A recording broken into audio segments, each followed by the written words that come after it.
Hello दोस्तों, welcome to my YouTube channel Dhruv English classes with chemistry and physics notes. Supplementary exam की तैयारी कर रहे हैं तो आप बिल्कुल सही चैनल पर आए हैं। जी हाँ दोस्तों, आज मैं आप लोगों को ऐसा कंटेंट दूंगा केमिस्ट्री के लिए जिसे पढ़कर जिसका प्रैक्टिस कर आप अपने एग्जाम में बहुत ही अच्छे नंबर ला सकते हैं। तो दोस्तों बनिए रहेगा हमारे चैनल के साथ। आज मैं आप लोगों को ऐसा कंटेंट दूंगा और ऐसे समझाऊंगा कि आप लोगों को एक बार अगर आप लोगों ने समझ लिया तो वो आपके क्वेश्चन खत्म होने तक आपको याद रहेंगे, मतलब कि एग्जाम खत्म होने तक आपको याद रहेंगे। ऐसे प्रश्नों का सेट मैं आप लोगों के लेकर आया हूं। तो दोस्तों बने रहिए हमारे चैनल के साथ। अगर आप लोग कुछ और अच्छा जानना चाहते हैं तो मैं आप लोगों को लास्ट में एक ऐसी ट्रिक बताऊंगा जिसको अगर आप फॉलो करते हैं तो निश्चित ही केमिस्ट्री के एग्जाम में आपका 55 से 60 नंबर अवश्य आएंगे ही आएंगे। लेकिन आप लोगों को बने रहना होगा हमारे चैनल के साथ अंतिम तक। मैं आप लोगों का बस 15 मिनट लूंगा और इस 15 मिनट में आप लोगों को ऐसे क्वेश्चन का सेट बताऊंगा और ऐसे समझाऊंगा कि आप लोग बिना एक बार अगर मेहनत कर लेते हैं तो निश्चित ही आप लोग अपने एग्जाम में अच्छे नंबर ला सकते हैं। चलिए दोस्तों देखते हैं हम लोग अपना पहला क्वेश्चन। तो इस यहाँ पर पहला क्वेश्चन है, अधिशोषण क्या है। ठीक है, ये हमारा सरफेस केमिस्ट्री मतलब सतह रसायन का एक बहुत ही प्यारा सा टॉपिक है, जहां पर मैंने आप लोगों को बताया था कि अधिशोषण और अवशोषण है ना। यहाँ पर बच्चे अक्सर कंफ्यूज होते हैं कि अधिशोषण क्या है और अवशोषण क्या है। तो देखिए मैं बताता हूँ। ये हमारे पास समझो दो पात्र हैं, ठीक है। अब क्या होता है अधिशोषण में, देखिए जैसे कि हम लोग जब अधिशोषण की बात करते हैं तो जो कण होते हैं, ठीक है, जो हमारे गैस के कण हो गए या द्रव के कण हो गए, ये जो कण होते हैं वो क्या होते हैं कि जो पदार्थ होते हैं उनके सतह पर आकर के इस प्रकार से ऐसे बैठ जाते हैं। ठीक है, ध्यान से देखो, यहाँ पर मैं जो ग्रीन कलर में बना रहा हूँ उसको। ठीक है, ये क्या है, हमारे द्रव या गैस के कण हैं जो कि सतह पे आकर बैठ गए हैं। ठीक, इसको हम लोग बोलते हैं अधिशोषण। याद रखना, अगर कोई द्रव या गैस के कण कहाँ पे आकर किसी पदार्थ की सतह पर आकर बैठ जाते हैं या जम जाते हैं तो उस फेनोमेना को, उस घटना को बोला जाता है अधिशोषण। ठीक है, अब बात आता है अवशोषण। यहाँ पर हालांकि क्वेश्चन नहीं है लेकिन आपको मैं साथ साथ कोरिलेट करके बताता चलता हूँ।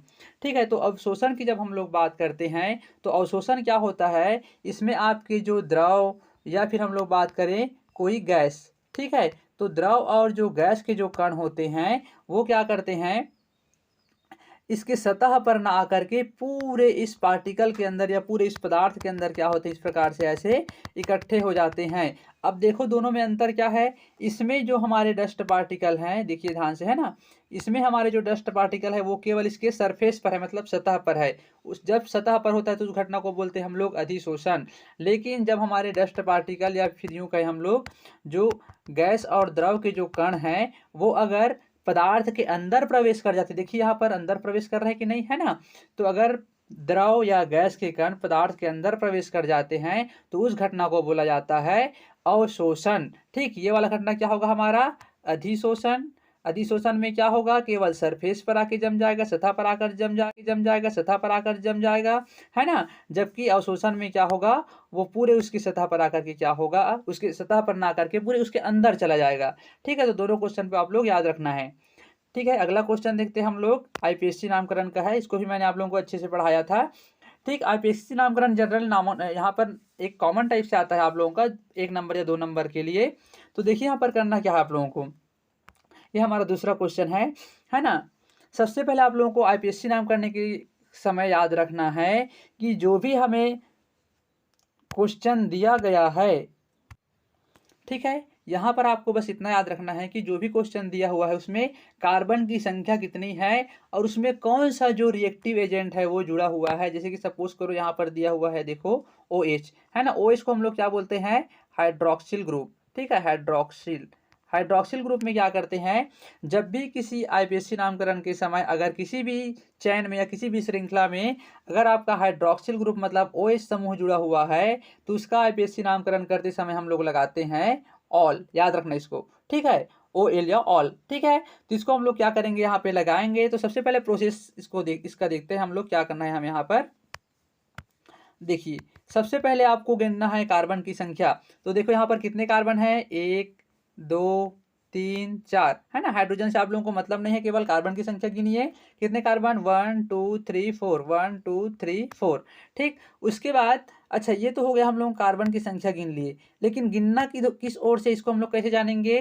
तो आप लोगों को मैं बता दूं, जिस ओर से आपका रिएक्टिव एजेंट मतलब जुड़ा हुआ ग्रुप पास पड़ेगा, जैसे कि OH देखो यहाँ पर किधर से पास पड़ेगा, इधर से कि इधर से, है ना, इधर से हमको पास पड़ेगा।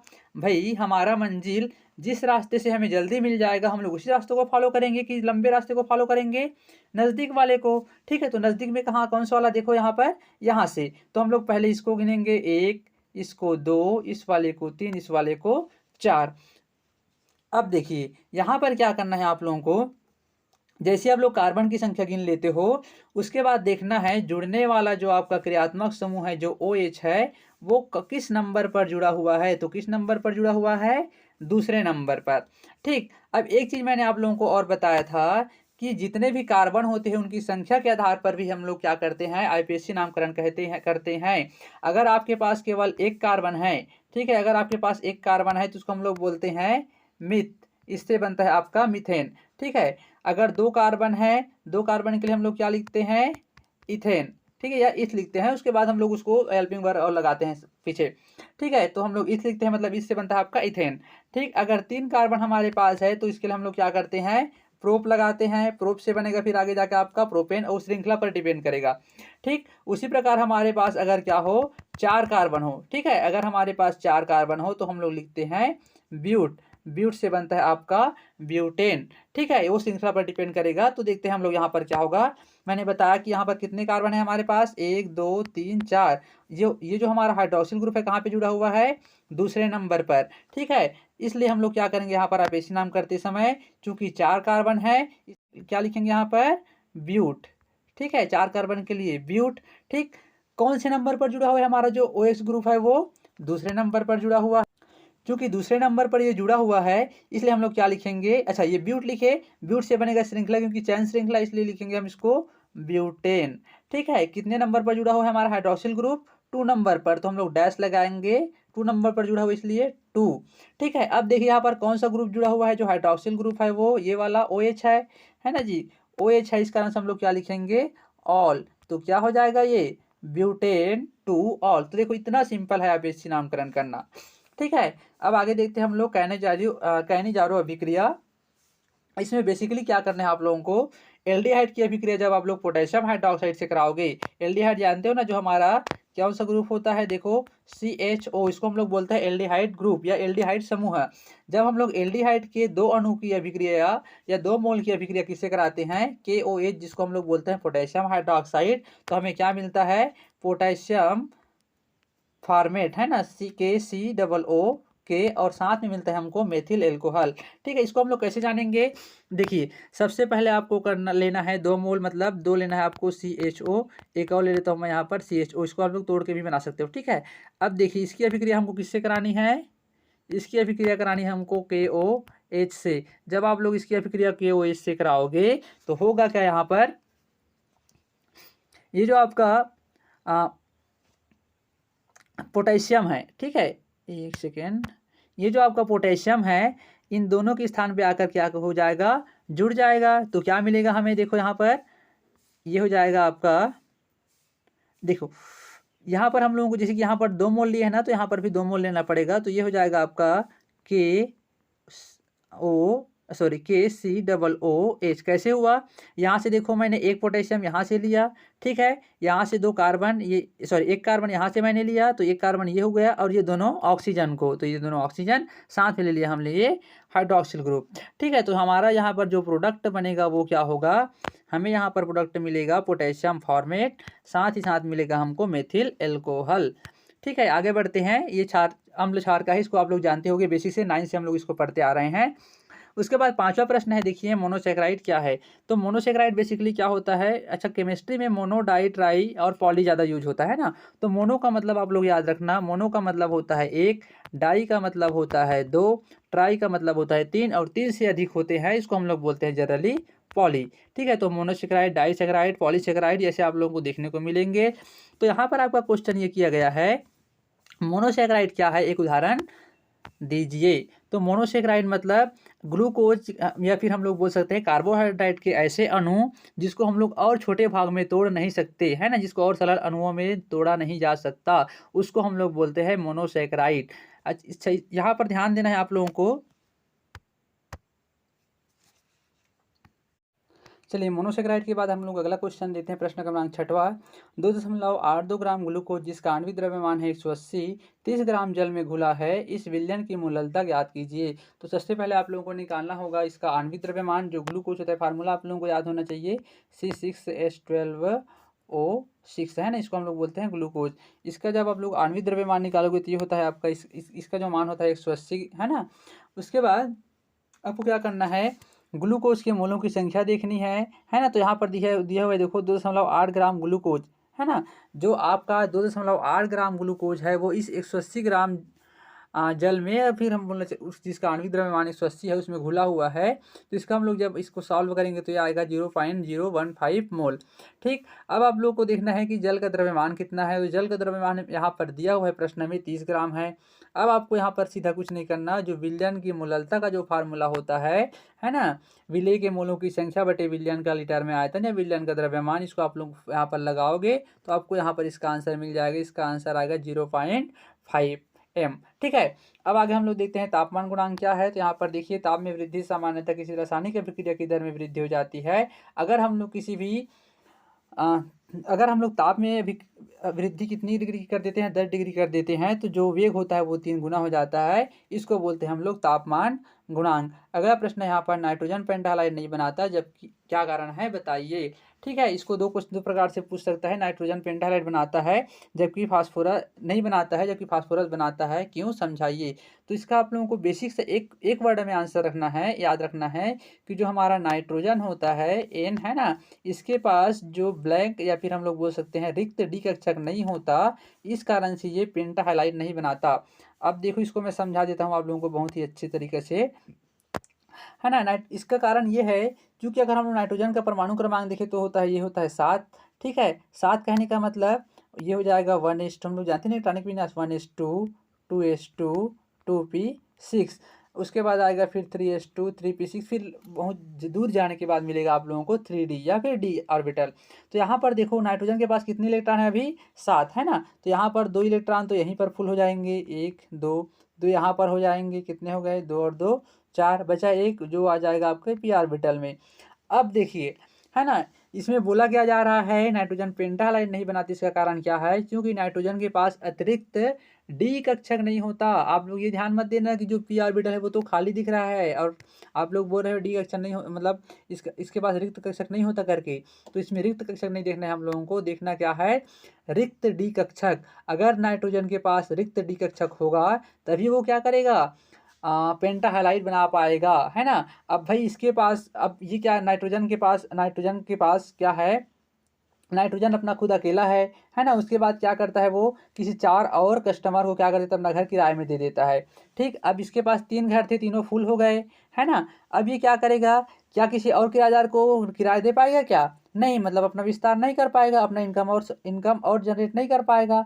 कहने का मतलब भाई इसके पास अब घर ही नहीं है तो ये कहाँ से और वो बना पाएगा, है ना, कहाँ से और किराएदार को घर दे पाएगा। इस कारण से क्या होता है, जो नाइट्रोजन है वो पेंटाहाइड नहीं बनाता, क्योंकि इसके पास क्या होता है, रिक्त डी कक्षक नहीं होता है। प्रश्न क्रमांक 9 देखिए, एमिनो का क्वथनांक संगत हाइड्रोकार्बन से अधिक होता है किंतु संगत एल्केनो एवं कार्बोक्सिलिक अम्लों से कम होता है, क्यों। यहाँ पर इसका आंसर बहुत अच्छे से दिया हुआ है। अगर आप लोगों को इसका डीपली आंसर चाहते हो तो मेरे पास कमेंट करना, मैं आप लोगों को इसका आंसर और अच्छे से समझा दूंगा। ठीक है, प्रश्न क्रमांक 10वां है, निम्न अभिक्रिया में ए और बी की पहचान कर उसके नाम लिखिए। यहाँ पर 2 अभिक्रियाएं दी हुई है, जिसमें आपका एथिल ब्रोमाइड यहाँ पर दिया हुआ है। एथिल ब्रोमाइड की अभिक्रिया पोटेशियम, एथिल ब्रोमाइड में आप लोग कुछ नहीं करना है, ब्रोमीन को हटा देना, यहाँ से CN जुड़ जाएगा तो CH3 CH2 CN मिल जाएगा, मतलब क्या मिल जाएगा, एथिल साइनाइड। ठीक है, देखिए यहाँ पर ब्रोमीन को रिप्लेस करके क्या आ गया है, साइनाइड ग्रुप। ठीक, तो यही करना है आप लोगों को। उसके बाद देखिए राउल्ट का नियम क्या है। राउल्ट का नियम क्या कहता है कि विलयन में उपस्थित विलायक का वाष्प दाब विलयन में उपस्थित विलायक के मोल प्रभाज के समानुपाती होता है। ठीक है, तो इसको भी मैंने आप लोगों को विलयन नामक चैप्टर में अच्छे से समझाया था, इसका मैथमेटिकल डेरिवेशन भी आप लोग इसको भी अच्छे से देख लिए रहे ना। अगला क्वेश्चन देखते हैं, प्रश्न क्रमांक 12, रासायनिक अभिक्रिया की दर को प्रभावित करने वाले कोई 3 कारकों का वर्णन कीजिए। तो आपको बताना यहाँ पर कौन कौन से कारक है, सांद्रता का प्रभाव, अभिक्रिया का ताप, उत्प्रेरक की उपस्थिति। तो जनरली जो सांद्रता का प्रभाव है वो क्या करता है, किसी भी रासायनिक अभिक्रिया के वेग के समानुपाती होता है। मतलब सांद्रता कहने का मतलब उसकी मात्रा, है ना। जैसे कि हमारे पास क्या है यहाँ पर कोई यहाँ पर देखो हम लोग कुछ पदार्थ भर दे रहे हैं, है ना, उसके हम लोग कोई अभिक्रिया करा रहे हैं, तो जिसकी मतलब जितनी इसकी मात्रा होगी वो क्या होगी, उतनी तीव्रता से क्या होगी, ये अभिक्रिया को संपन्न कराएगी। तो इस प्रकार इसकी सांद्रता प्रभावित करती है। दूसरा देखते हैं यहाँ पर टेम्परेचर या ताप। ताप कैसे होता है, आप लोग हमेशा याद रखना, जिस भी रासायनिक अभिक्रिया, अगर कोई रासायनिक अभिक्रिया हो रही है और टेम्परेचर को आप लोग बढ़ा रहे हो तो उस रासायनिक अभिक्रिया का वेग हमेशा बढ़ेगा, है ना। मतलब ताप ताप एक ऐसा इफेक्ट डालता है कि जो रासायनिक अभिक्रिया हो रही होती है उसको हमेशा बढ़ा देता है। ठीक है, अगला देखते हैं हम लोग उत्प्रेरक की उपस्थिति। उत्प्रेरक जिसको हम लोग बोलते हैं कैटलिस्ट, जो रासायनिक अभिक्रिया में भाग नहीं लेता, है ना, लेकिन क्या करता है, दूसरों को उत्प्रेरित करता है भाग लेने के लिए और अभिक्रिया की दर को कम या फिर अधिक कर देता है। तो इस प्रकार हम लोग को 3 कारण बस यहाँ पर बताने हैं। ठीक है, अगला क्वेश्चन देखिए, निम्न को समझाइए, विद्युत कण संचलन और स्कंदन, इलेक्ट्रोफोरेसिस और कोवेलेशन, है ना, कॉगेशन। ठीक है, तो यहाँ पर देखिए इलेक्ट्रोफोरेसिस क्या होता है, जैसे कि हमारे पास कोई कोलाइडी विलयन होता है, यहाँ पर आप लोग देख सकते हो, ये आपका यू शेप का नली दिख रहा है, यहाँ पर भरा हुआ इस प्रकार से बेसिकली कोलाइडी विलयन। इस कोलाइडी विलयन पर हम लोग क्या लगा देते हैं, विद्युत क्षेत्र, है ना। मतलब जब कोलाइडी विलयन को विद्युत क्षेत्र से जोड़ा जाता है तो इसके जो आयंस होते हैं, आयंस कौन कौन से होंगे भाई, आयंस हमेशा 2 होते हैं, एक होता है पॉजिटिव, दूसरा होता है नेगेटिव। तो जब किसी कोलाइडी विलयन को विद्युत क्षेत्र में रखा जाता है तो उसके आयन विपरीत इलेक्ट्रोड वाले विपरीत आयन वाले इलेक्ट्रोड की ओर गमन करने लगते हैं। जैसे कि आपका जो धन आयन है वो कहाँ पे जाएगा, ऋण आयन वाले इलेक्ट्रोड की ओर, है ना, ऋण आयन वाले इलेक्ट्रोड की ओर, और जो ऋण आयन है वो कहाँ पे आएगा, धन आयन वाले इलेक्ट्रोड की ओर। तो इस पूरी जो घटना होगी इसको हम लोग क्या बोलेंगे, विद्युत कण संचलन। इसको हम लोग क्या बोलेंगे, विद्युत कण संचलन। ठीक है, आगे बढ़ते हैं। यहाँ पर दिया हुआ है क्लोरीन की किन्हीं 3 ऑक्सी अम्लों के नाम लिखिए। आप लोगों को बता दूं, ये आपका जो डी ब्लॉक का एलिमेंट, हाँ, जो डी ब्लॉक के एलिमेंट है वहाँ पर आप लोगों को कहना चाहिए, इस टाइप से क्वेश्चन बहुत से देखने को मिलेंगे। साथ ही साथ डी ब्लॉक में भी आपको बहुत से क्वेश्चन देखने को मिलेंगे, जहाँ पर आपको पूछ सकते हैं सल्फर के 3 ऑक्सी अम्ल के नाम बताइए, फास्फोरस के 3 ऑक्सी अम्लों के नाम बताइए, और क्लोरीन के 3 ऑक्सी अम्लों के नाम बताइए। तीनों में से एक ना एक क्वेश्चन आपको देखने को मिलेंगे ही मिलेंगे।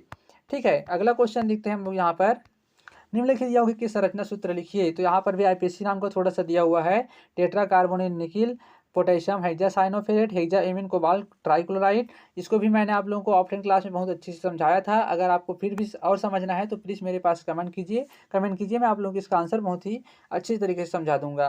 प्रश्न क्रमांक 17 देखिए, निम्नलिखित अभिक्रियाओं को समीकरण देकर समझाइए। जैसे कि यहाँ पर दिया हुआ है फ्रीडल क्राफ्ट अभिक्रिया, फिटिंग अभिक्रिया। तो फ्रीडल क्राफ्ट अभिक्रिया बहुत ही सिंपल है, आपको क्या करना है, क्लोरीबेंजीन की अभिक्रिया किससे करानी है, मेथिल क्लोराइड से। ठीक है, देखिए क्लोरोबेंजीन लिखने से मतलब इसका जो स्ट्रक्चर है बहुत सिंपल होता है, मैं आपको बता देता हूँ। जनरली आपको छोटा सा क्या बनाना है, ऐसा बेंजीन बनाना है, ये बेंजीन बन गया, है ना। बेंजीन में आपको लगा देना है क्लोरीन। ठीक है, तो ये हो गया आपका क्लोरोबेंजीन। इस क्लोरोबेंजीन की अभिक्रिया जब आप किससे कराओगे, मेथिल क्लोराइड। CH3 एक कार्बन है इसलिए मेथिल, है ना, मेथेन। अगर CH4 होता तो मेथेन, अगर CH3 है तो मेथिल। तो CH3 और ये Cl, इसको बोलते हैं मेथिल क्लोराइड। तो जब आप लोग क्लोरोबेंजीन की अभिक्रिया मेथिल क्लोराइड से कराते हैं तो हमको क्या मिलता है यहाँ पर, अल्फा क्लोरोमेथेन अल्फा क्लोरोटोलुइन और पैरा क्लोरोटोलुइन प्राप्त होता है। इस अभिक्रिया को बोलते हैं फ्रीडल क्राफ्ट अभिक्रिया। प्रश्न क्रमांक 18 है, निम्नलिखित अभिक्रिया को समझाइए। एथिल एल्कोहल का प्रोटिक या सांद्र सल्फ्यूरिक अम्ल द्वारा निर्जलीकरण, एस्टरीकरण। इसको भी मैंने आप लोगों को अच्छे से समझाया था, आप लोग इसको देख लेना। ठीक, प्रश्न क्रमांक 19 है, क्यूमिन से फिनाल बनाने की अभिक्रिया का समीकरण दीजिए। ये हमारा जो है देखो क्यूमिन है, ये क्यूमिन, इसकी अभिक्रिया जब हम लोग क्या कराते हैं, ऑक्सीजन से कराते हैं तो हमें क्यूमिन हाइड्रोपरऑक्साइड मिलता है, जिसकी अभिक्रिया तनु सल्फ्यूरिक अम्ल की उपस्थिति में कराने पर हमें फाइनली फिनॉल और एसीटोन प्राप्त होता है। ठीक है, प्रश्न क्रमांक 20 देखिए, निम्नलिखित पदों से आप क्या समझते हैं, एक एक उदाहरण दीजिए। तो यहाँ पर आपको 2 क्वेश्चन दिए हुए हैं, ऑक्जिम और साइनोहाइड्रिन का, तो आपको इसको भी अच्छे से बनाना है। प्रश्न क्रमांक 21, ये क्वेश्चन तो आप लोग मोस्ट IMP क्वेश्चन, इसको आप लोग लिख के रख लीजिए। 2 में से एक ना एक आपको देखने को मिलेंगे ही, क्या होता है ना, केवल रासायनिक समीकरण देखने को मिलेगा आप लोगों को। और लास्ट मतलब इस साल जो अभी मेन एग्जाम हुआ था आप लोगों का, उसमें भी आया था क्या होता है वाला क्वेश्चन, केवल रासायनिक समीकरण देने के लिए। तो यहाँ पर देखिए, यहाँ से क्वेश्चन आपको देखने को मिलेगा ही मिलेगा। प्रश्न क्रमांक 22 जो आपके लास्ट चैप्टर है जैव अणु, वहाँ से आया है। डीएनए और आरएनए में अंतर लिखिए। प्रश्न क्रमांक 23 देखिए, फ्रेंकेल त्रुटि और शॉर्टकी त्रुटि, है ना, Frenkel defect and Schottky defect. Generally इन दोनों का तो बेसिक अंतर मैं आप लोगों को बता ही चुका हूँ। इसमें होता क्या है, मेनली जो फ्रेंकेल डिफेक्ट है या फ्रेंकेल दोष है, वहाँ पर कोई भी धन आयन, इसको बता ही देते हैं चलो एक बार फिर से। जैसे कि हम लोग फ्रेंकेल डिफेक्ट की बात करते हैं, यहाँ पर कोई धनायन होता है, वो क्या करता, तो जो धनायन होता है वो अपने स्थान को छोड़कर उस क्रिस्टल में ही कहीं और जाकर ऐसा रुक जाता है। ठीक है, इसको बोलते हैं हम लोग फ्रेंकेल दोष। मतलब जब किसी क्रिस्टल में कोई धनायन अपने स्थान को छोड़कर अंतराकाशी स्थान में ही चला जाता है तो उसको बोलते हैं फ्रेंकेल दोष।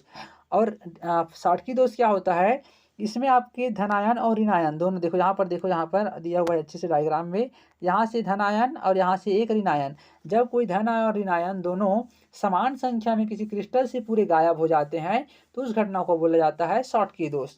ठीक, बस इतना लिखना आप लोग, डायग्राम बनाना, आपको पूरा नंबर मिलेगा। यहाँ पर क्रिस्टली और क्रिस्टली ठोस में अंतर लिखना है, जो आपके पहले पार्ट का क्वेश्चन है ये। ठीक है, प्रश्न क्रमांक 24 है, फैराडे का विद्युत अपघटन का नियम लिखिए। इसमें दो नियम है, प्रथम और द्वितीय, दोनों को अच्छे से देख ले रहना। प्रश्न क्रमांक 25 देखते हैं, संक्रमण तत्व अंतराकाशीय यौगिक बनाते हैं क्यों? संक्रमण तत्व अच्छे उत्प्रेरक होते हैं क्यों? कॉपर Cu+ और Cu2+ आयन का इलेक्ट्रॉनिक विन्यास लिखिए और इनके चुंबकीय गुण या अनुचुंबकीय गुण को समझाइए। ऐसे क्वेश्चन आप लोगों को देखने को मिलेंगे।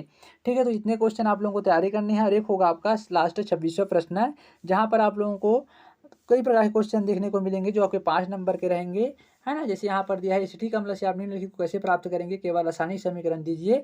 इसका क्वेश्चन भी आया हुआ था, आप लोग इसको भी अच्छे से देख ले रहना।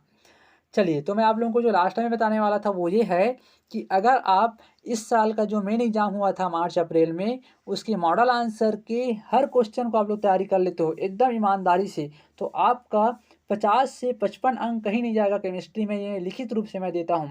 ठीक है, लेकिन आप लोगों को इसको ईमानदारी से तैयारी करना पड़ेगा और मॉडल आंसर का एक भी क्वेश्चन न छूटे, इस प्रकार से आपको तैयारी करनी है, तभी जाकर आप लोग इसमें अच्छे से नंबर ला पाओगे। तो आई होप यह जो बताया मैंने आप लोग, अब अभी आप लोगों को वो समझ में आया होगा।